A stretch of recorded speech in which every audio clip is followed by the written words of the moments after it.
నిరుద్యోగుల న్యాయబద్ధమైన డిమాండ్ల పరిష్కారానికి తెలంగాణ సర్కారు వెంటనే చర్యలు చేపట్టాలని నిరుద్యోగ జేఏసీ నాయకులు డిమాండ్ చేశారు. నిరుద్యోగుల న్యాయబద్ధమైన డిమాండ్లను పరిష్కరించాలని డిమాండ్ చేస్తూ గత వారం రోజులుగా గాంధీ హాస్పిటల్లో ఓయూ జేఏసీ విద్యార్థి నాయకుడు మోతీలాల్ నాయక్ ఆమరణ నిరాహార దీక్ష చేస్తున్నారు. ఆయనకు మద్దతుగా నిరుద్యోగులు ఓయూ ఆర్ట్స్ కాలేజీ నుంచి గాంధీ హాస్పిటల్ వరకు ర్యాలీగా బయలుదేరేందుకు ప్రయత్నించారు.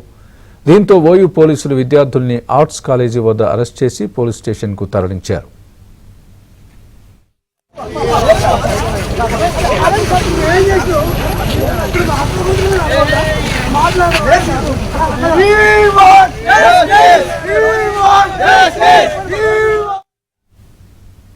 రాష్ట్ర ప్రభుత్వం మెగా డిఎస్సీని నిర్వహించి వెంటనే టీచర్ పోస్టుల్ని భర్తీ చేయాలని నిరుద్యోగ జేఏసీ నాయకులు డిమాండ్ చేశారు. అలాగే గ్రూప్ 1 పోస్టులకు 1:100 చొప్పున ఇంటర్వ్యూలు నిర్వహించడంతో పాటు గ్రూప్ 2, గ్రూప్ 3 పోస్టులను పెంచాలని డిమాండ్ చేశారు.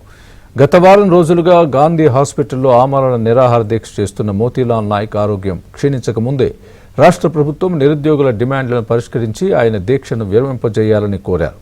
లేని పక్షంలో పెద్ద ఎత్తున ఉద్యమాలు చేపడతామని నిరుద్యోగ జేఏసీ నాయకులు హెచ్చరించారు. ఈ ప్రభుత్వం వాళ్ళ మేనిఫెస్టోతో సహా డేట్లతో సహా ప్రకటించింది. కానీ ప్రభుత్వము ఇప్పుడు ప్రభుత్వం ఏర్పడిన తర్వాత అన్ని ఎలక్షన్స్ అయిపోయిన తర్వాత అంతా గమ్మునైపోయి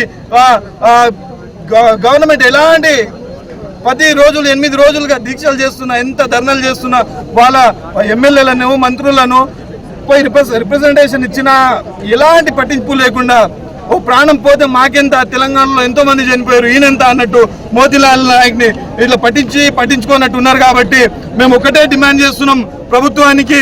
ఏదైతే ప్రభుత్వం రేవంత్ రెడ్డి గారి ప్రభుత్వం ఎప్పుడైతే ఏర్పడ్డదో నిరుద్యోగుల సమస్య మీద ఏర్పడ్డది. కాబట్టి నిరుద్యోగుల సమస్య పరిష్కరించకపోతే మోతీలాల్ నాయక్ ఏదైతే 8 రోజులుగా దీక్ష చేస్తున్నా వీళ్ళకి చీమ కుట్టని పరిస్థితి ఇట్లా ఉంది. కాబట్టి మోతీలాల్ నాయక్ ఏం జరిగినా ఇట్లా ఏ చిన్న ఇన్సిడెంట్ జరిగినా ఈ గాంధీ హాస్పిటల్ నుంచి ఎటు వేరే ప్రదేశానికి తరలించిపోయిన ఈ ఉద్యమం మరింత ఉధృతం అవుతుంది.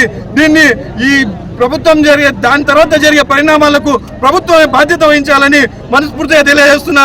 అదేవిధంగా నిరుద్యోగుల వ్యవస్థ ఏదైతే గట్టిగా పాక్కొని పోయిందో 10 సంవత్సరాలుగా ఎంతో ఆశల మీద ఈ నిరుద్యోగులు వెయిట్ చేస్తున్నాం.